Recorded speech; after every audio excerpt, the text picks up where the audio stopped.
to the Passenger Seat Podcast, a podcast designed to fill your passenger seat with chat about classic cars, all recorded from my 1968 Morris Minor Peggy. I'm Becca, and today I'm on my way to work on a pretty drizzly day, but I'm going to tell you about the glorious sunny weekend that we had at Chateau Impney with the Morris Minor Owners Club for the 75th anniversary of the Morris Minor National Weekend.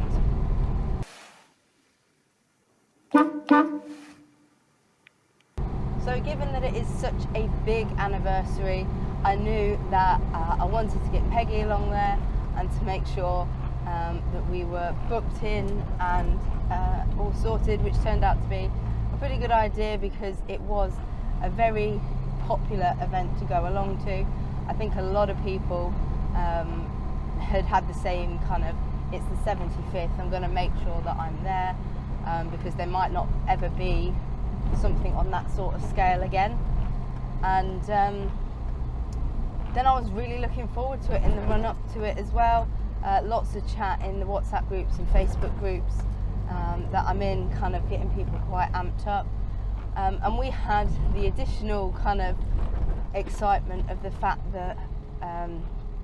Jamie's car has been away for quite some time, having some work done on it, and we got a message on Thursday saying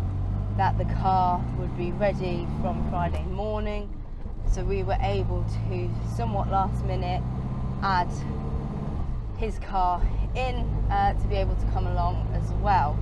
So it was quite exciting to be able to get his car there and for him to be able to get out and enjoy it again, because it's been he's missed a lot of the absolutely gorgeous weather that we've had lately, which is ideal convertible weather. So we got that message off Elliot's Restorations on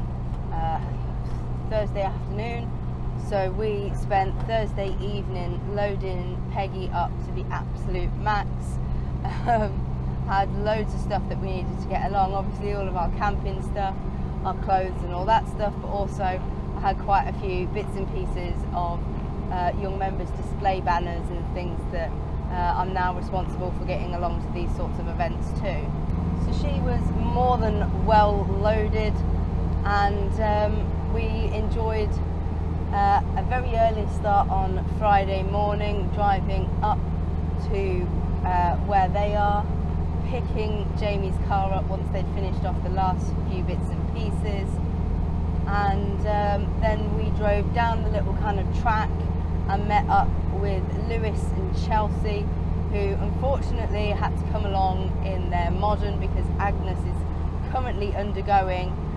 a little bit of a transplant of an engine, and so he's hoping to have her ready for later in the summer, but they came along in their modern and followed behind us all the way over to Chateau Impney. It was about a 2.5 hour drive-ish, taking it quite steady on some of the big main roads, making a little stop for a top-up of petrol and to grab a bit of lunch to eat when we got to Chateau Impney. I think we must have got there not long after 12, and when we got there, Percy the Morris Minor was there with Dara and Sarah, who had come over from Northern Ireland that morning, so they'd got the ferry the day before, come over to take part in the fun, and they were sat there kind of waiting to see where we thought the young members would best be pitched. And we found a pretty good spot. It was quite close to a big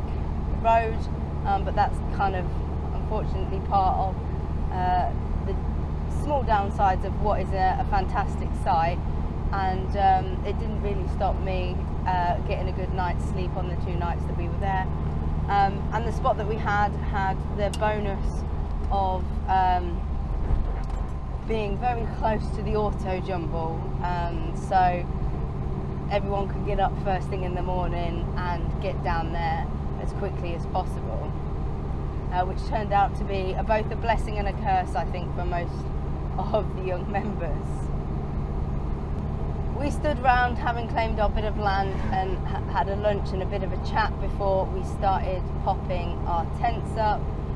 We were quickly joined by Elliot and Nathaniel, who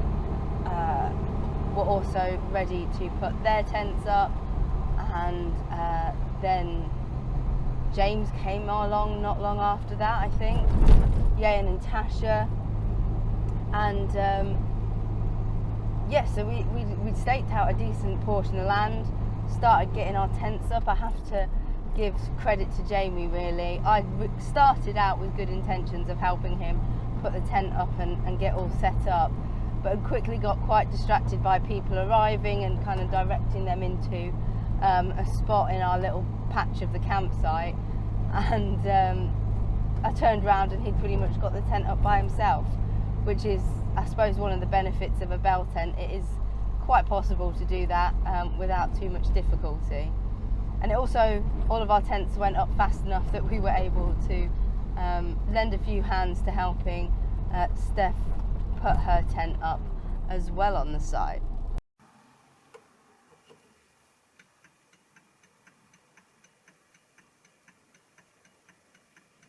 Once we were all set up and kind of well rested from our journeys, we split off into kind of two teams. The majority of the team heading off in a few cars to pop to the shops and pick up some food, snacks and barbecue bits and pieces that we needed, and May and Yayan headed to the front gates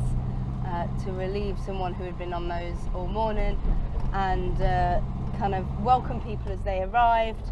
send them on to rally control further round on the site, and just generally check that everyone who was coming in was supposed to be coming in. And it ended up being quite a fun job to do for a few hours. I think we were stood there for about 3, and it was a great opportunity to see a lot of the interesting stuff that was coming in, and I didn't get to see every single thing that was on the field, so managed to see some brilliant stuff while sat there that I perhaps wouldn't have realised was at the show if I hadn't seen it all kind of coming in on that Friday. One of my favourites was Amber, the ambulance, a Morris-based World War II ambulance that was all canvas-bodied, that actually featured in Steph's video, as well as a dragster moggy and a modified, I think it was called Warbird, Morris Minor as well. It was amazing to stand there and talk to people, just welcome them in, and also find out how far some people had come. Some of them had really been on the road for quite some time, and a lot of them had done those trips in their Morris Minors as well, which is always a wonderful thing to see. Once we'd finished our shift and kindly been relieved by Jack, we went back to the campsite and started what ended up being the world's most feeble attempt at a barbecue. We weren't able to get much of a successful heat from it, and ended up saving much of the food, etc., with our gas stoves, including a gas stove that James Howland had brought along, and was very much like something from pre-World War II, somewhat terrifying in the way that it caught fire and created heat, and sounded a bit like a jet engine. Whilst I'd been at the gate, I'd actually welcomed in James and Becca from up in Scarborough, and also Harry and Tom, who had come along from down in Essex, who were towing their teardrop with Mabel. And pretty much everyone had arrived by that point, apart from Fryer, who was still on their way down in their modern. But yeah, we attempted a weak barbecue, and but managed to get some food cooked regardless, mostly down to quite a lot of resourcefulness from Sarah, who had come along with Dara and was most welcome throughout the weekend, especially due to the fact she had a lot of very useful stuff in her camping kit. After eating and Fryer arriving and getting his and Lucas's tent set up, we were able to kind of sit round, chat some more, hand out some top trumps from Lancaster Insurance, and generally get to know each other. A lot of us had not met before in person, or had only met each other very briefly, and then even those of us who had met before hadn't seen each other really since the NEC last year, just because there hadn't been another big event like this on for some time. So it was great to catch up and get to know people, and we were sat round talking and things really until gone midnight, and we were even joined by the guys that owned the Moggy drag car, Dave and Chaz, and they sat round and joined us for a good time as well.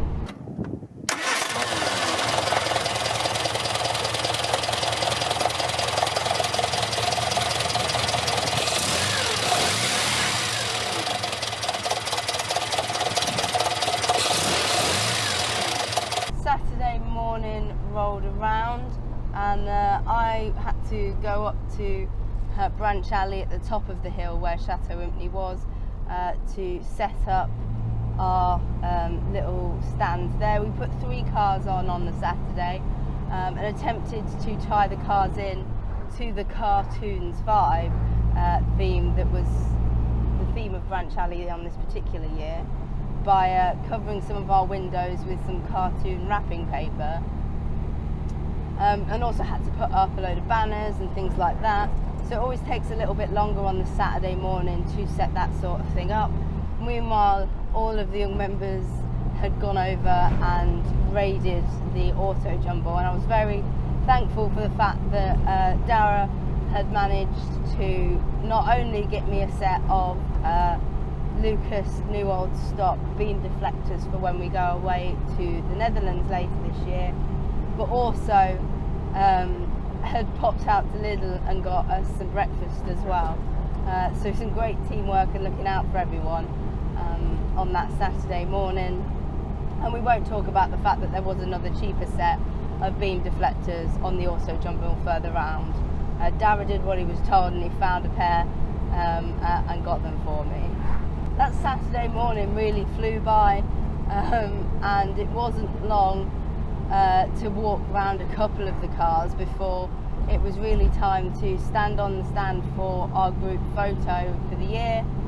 and then head back down to where we'd left the majority of our cars near our camp, and get them ready for our little road run out to Withall Transport Museum.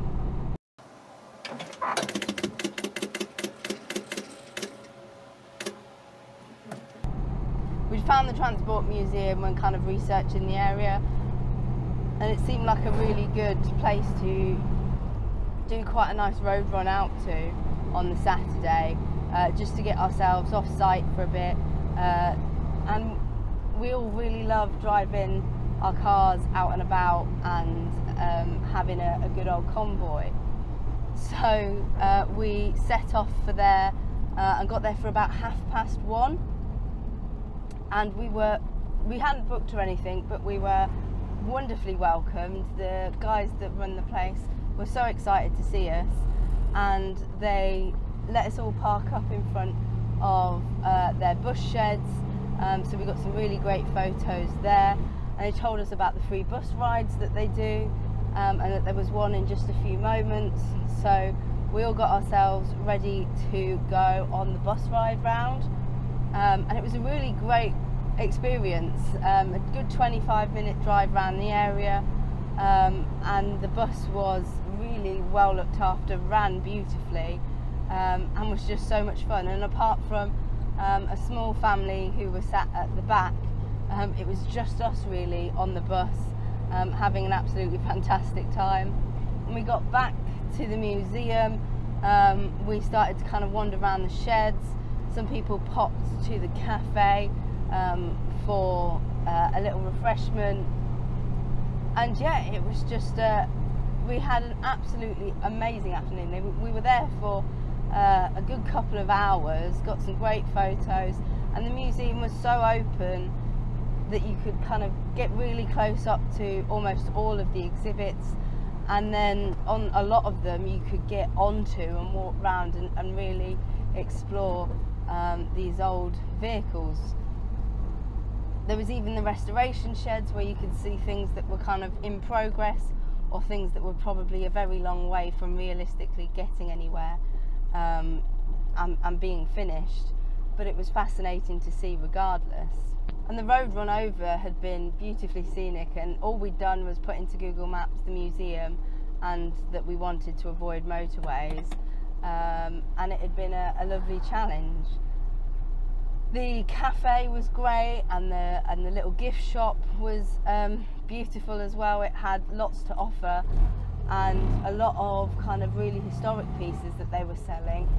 It wasn't just your usual name of museum printed on things, although you could get magnets and stuff like that, but they had historic bus timetables, magazines, and tickets, and lots of things that actually for the Morris miners were a great period accessory. We then piled back into the Morrises with a few swaps of cars and order of what car was in what. We'd ended up taking Peggy, Percy, James Howland's car, Mabel, Alison, the Spitfire, and also Vic, the VW, and yeah, just really had a wonderful drive out. We'd made a slight detour on the way home, thinking we'd find this village locally that supposedly had a funny name, but they'd seemed to rename it, and so we just stopped off for petrol before heading back to the campsite. And of course everybody hit the auto jumble one last time, managed to find more bits and pieces that they wanted. I genuinely don't know how they were doing it, that they were walking around repeatedly finding new stuff that they apparently desperately needed and hadn't seen the first time. We then collected a few more people who had decided to stay at the show for the day, and headed off to a little local pub that was down the road, and had a meal, again not booked in, and we were quite a big group, I think of about 19 at this point, and they were wonderfully accommodating. We just kind of sat in the garden and enjoyed the evening, and it was great to be able to sit and chat, and really it demonstrated what a great location Chateau Impney ended up being, because yes, we were quite close to the road, but it also meant that we were very close to civilization in terms of being able to pop to the shops every morning, pop literally not even 5 minutes to a pub for some dinner, and also just any driving around we did, you were seeing Morris miners out and about and waving at each other, which is always fun. I don't know what the people of Droitwich thought had hit them with all of the cars that were out and about that weekend, but I hope they enjoyed it. Once we'd finished up our meal, we headed back to site, and we're up until 1 a.m. sitting around chatting around the campfire, and I lost another game of Top Trumps to Yeyan, so I am very quickly losing my crown as Queen of Top Trumps, but I am still the most enthusiastic person about Top Trumps, and I think it will take some beating to lose that title.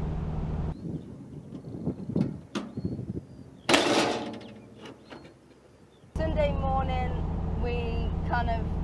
sent a lot more cars up to the stand, really packed in, and made sure that kind of everyone who wanted to have a car on the stand had the opportunity to, and yeah, got a nice display of cars up there. Stood up there talking to quite a few people that came by and wanted to speak to the young owners, and it was wonderful to meet some people that were either interested in younger members or interested in my podcast, and it was great to talk to them. Then went for a little bit of a walk around some of the vehicles, and then Dara and Elliot decided that they wanted to take part in the blindfolded driving challenge in Miranda, the charity Morris Minor, and they had never driven the car before, no experience of it before, but absolutely smashed it. They did fantastic, and it was great fun to watch. We had so much fun watching them go through the cones and navigate brilliantly round at great speeds the course. And then we went for a little bit more of a wander, went back to the stand, and I conducted my interviews that you guys will have watched last week. And then it was really getting close to 3 o'clock and time to start thinking about packing things down, heading back to camp, packing that down a bit, and loading up the cars. And it had been a brilliant day, but we still had time to head over to the awards, thankfully, because Dara and Elliot had come first place in the driving challenge and really done us young members proud by doing a fantastic job of it.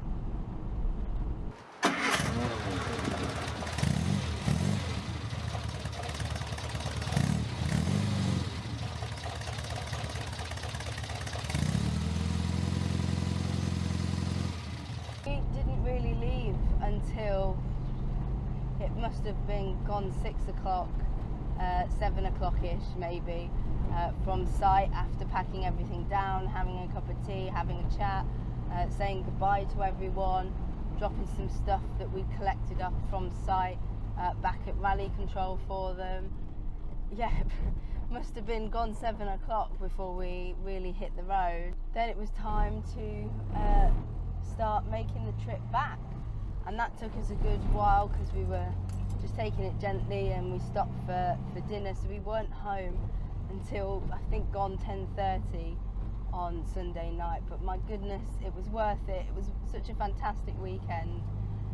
It was a joy to spend so much time with such a great bunch of people, to have some fun, enjoy our cars, camp together, and we're so fortunate that it's not long now until our next gathering will be all together again, most of us at Thorsby, in just over a month's time. And I've got so much stuff on between now and then, so I'm sure it'll fly by before we're all back together, enjoying our cars once more. I want to say a big thank you to all of the young members for just being awesome and being part of such a fantastic weekend, challenging yourselves, looking out for each other, and just having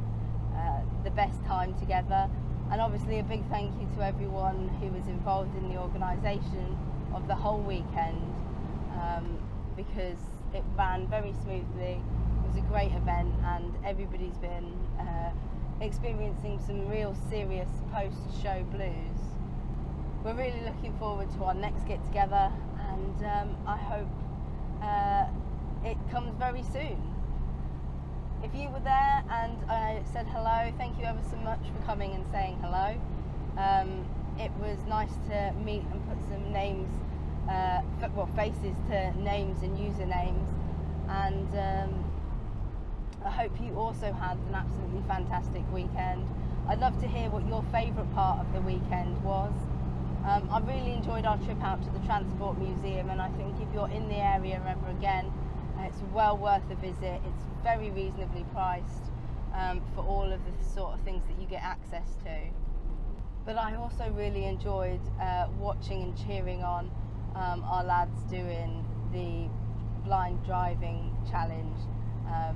Absolutely fantastic, and it was really nice for us all to just be sat there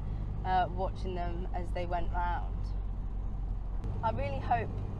you've enjoyed hearing about what we got up to. Thank you ever so much for listening. In the meantime, drive safely and happy motoring.